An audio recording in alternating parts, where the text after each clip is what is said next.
Évangile de Luc, chapitre 17. Jésus dit à ses disciples, « Il est impossible qu'il n'arrive pas des scandales, mais malheur à celui par qui ils arrivent. Il vaudrait mieux pour lui qu'on mît à son cou une pierre de moulin et qu'on le jetât dans la mer, que s'il scandalisait un de ses petits. Prenez garde à vous-même. Si ton frère a péché, reprends-le, et s'il se repent, pardonne-lui. Et s'il a péché contre toi, 7 fois dans un jour, et que 7 fois il revienne à toi disant « Je me repens », tu lui pardonneras. » Les apôtres dirent au Seigneur « Augmente-nous la foi. » Et le Seigneur dit « Si vous aviez de la foi comme un grain de sénévé, vous diriez à ce sycomore « Déracine-toi et plante-toi dans la mer. » Et il vous obéirait. Qui de vous, ayant un serviteur qui laboure ou paie les troupeaux, lui dira quand il revient des champs « Approche vite et mets-toi à table » ? Ne lui dira-t-il pas au contraire « Prépare-moi à souper, ceins-toi et sers-moi jusqu'à ce que j'aie mangé et bu. Après cela, toi, tu mangeras et boiras. » Doit-il de la reconnaissance à ce serviteur parce qu'il a fait ce qui lui était ordonné ? Vous de même. Quand vous avez fait tout ce qui vous a été ordonné, dites « Nous sommes des serviteurs inutiles. Nous avons fait ce que nous devions faire. » Jésus, se rendant à Jérusalem, passait entre la Samarie et la Galilée. Comme il entrait dans un village, 10 lépreux vinrent à sa rencontre. Se tenant à distance, ils élevèrent la voix et dirent « Jésus, Maître, aie pitié de nous. » Dès qu'il les eut vus, il leur dit « Allez vous montrer au sacrificateur. » Et, pendant qu'ils y allaient, il arriva qu'ils furent guéris. Et l'un d'eux, se voyant guéri, revint sur ses pas, glorifiant Dieu à haute voix. Il tomba sur sa face aux pieds de Jésus et lui rendit grâce. C'était un Samaritain. Jésus, prenant la parole, dit « Les 10 n'ont-ils pas été guéris ? Et les 9 autres, où sont-ils ?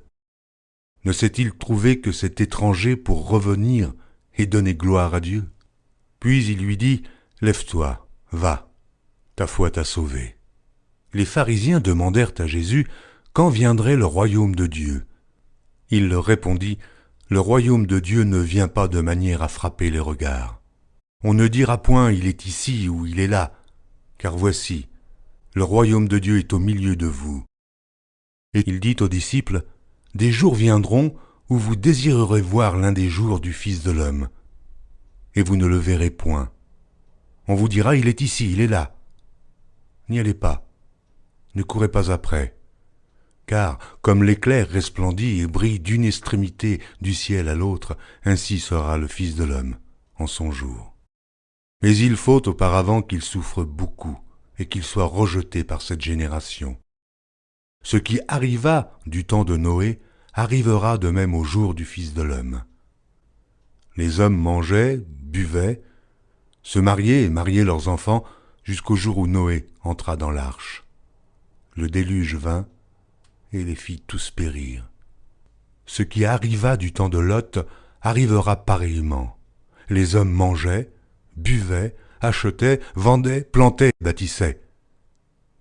Mais le jour où Lot sortit de Sodome, une pluie de feu et de soufre tomba du ciel, et les fit tous périr. Il en sera de même le jour où le Fils de l'homme paraîtra. En ce jour-là, que celui qui sera sur le toit et qui aura ses effets dans la maison ne descende pas pour les prendre, et que celui qui sera dans les champs ne retourne pas non plus en arrière. Souvenez-vous de la femme de Lot. Celui qui cherchera à sauver sa vie la perdra, et celui qui la perdra la retrouvera. Je vous le dis, en cette nuit-là, de 2 personnes qui seront dans un même lit, l'une sera prise et l'autre laissée. De 2 femmes qui moudront ensemble, l'une sera prise et l'autre laissée. De 2 hommes qui seront dans un champ, l'un sera pris et l'autre laissé. Les disciples lui dirent « Où sera ce Seigneur ?» Et il répondit « Où sera le corps ? Là s'assembleront les aigles. »